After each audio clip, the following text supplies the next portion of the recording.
Hey, we're back, Professor K here, and we're continuing work on the Your Favorite Recipe project. Right now I'm working on my recipe for disaster, and I'm trying to decide where to add additional HTML if I need it to prepare for styling this content using CSS. And the way that I'm doing that is by looking at my mockups and trying to determine where the relationships are, especially around background and color and how things are positioned, that might say, okay, I need some sort of container in my HTML around this to help with my styling. So as I said, the easiest way to look for this is to look for background colors. So what I'm going to do is I'm just going to start looking and seeing, okay, what are my relationships? And I can see one here. There's a big red background color around Recipe for Disaster, my image for Recipe Disaster, and my paragraph. And in the HTML over here, I have image, my title, my paragraph, and then it goes straight into ingredients. So at this point, what I need to do is add what's called a wrapper element in HTML. And wrapper elements are just elements without any particular semantic meaning. So we kind of have a choice here. We could use one of a couple elements. We could use a div. A div is for styling only. That means that there's no relationship between the content inside it. Another option that we could use is called section. Section is great for content that's related to a certain section. So as I read this and I take a look at my mockup here, my image, my title, and my paragraph, these do seem related. This is kind of like my introduction. So what I'm going to do is I'm going to add a section element as my wrapper. So section up top, I want it to start with the image. I want it to encapsulate my title and my paragraph. And then remember, because we have a different relationship over here on the tablet view, a different background, I want it to stop after the intro paragraph. So going back to my HTML, I read title and intro paragraph, and I'm going to close this section tag around all of this content. So see how there is a section, a slash section, and everything inside it is using this red background. Now let's see if we can match these up. One thing that you can do is to keep track of what's grouped in any code editor. You can click this little arrow next to your section tag. And one thing I find really helpful is making sure that everything's indented at the same level. So see how this visually helps me understand that this is all in the same tag? It's a lot easier to see if you indent things properly. So I'm going to go ahead and keep that like that. And then what I'm going to do is I'm just going to start adding classes.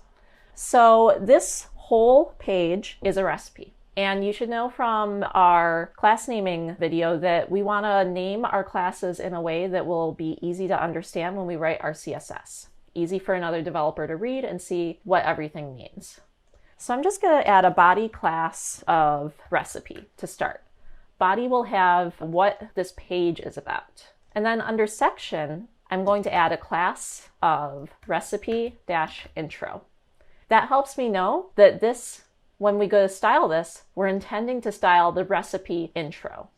So that's what you want to keep in mind as you're writing your CSS, as you're writing your HTML and starting to structure things.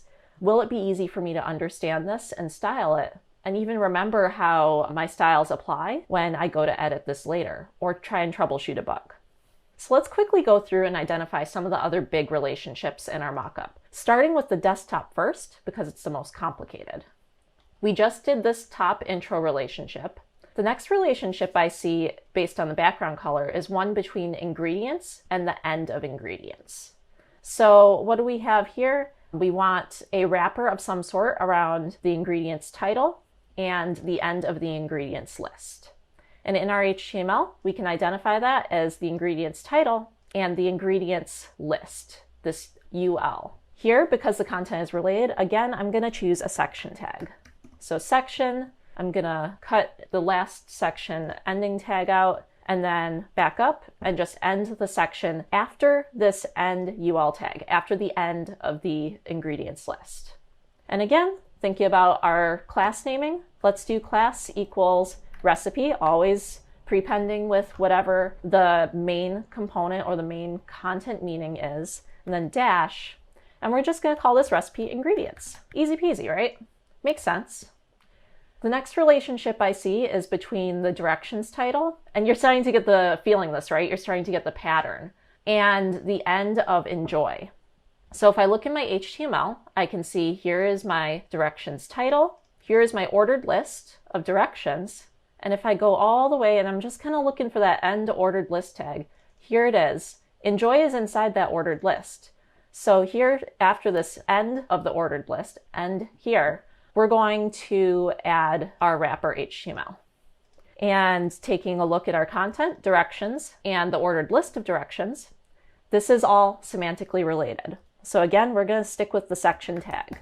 Section, and here I'm even going to just start writing my class. I don't have to write the tag out. I can just start writing the HTML just like I would. So section class equals, and I'm going to think of this, recipe. And then what are we talking about? What part of the recipe? What section? Recipe directions. So end that tag, cut, and then paste just after the end of the ordered list and just before the end of the body tag. So now we've determined all our big relationships, right? Which is awesome. Let's take a look and make sure that we have our little relationships defined too. So here is a little relationship, recipe for disaster. We do have a tag around this copy, recipe for disaster. So we're good there. Let's take a look. What other little relationship do we see? One between one project and a very important person. And here we can see we have one project and a very important person, and it has its own kind of relationship built in with the unordered list. So we're good there. We can say the same for directions. So the next piece of this is to put down all of our CSS classes. So we'll return in a moment and go through more closely about, again, those naming conventions and making sure everything is clearly named and ready for styling. I'll see you in just a second.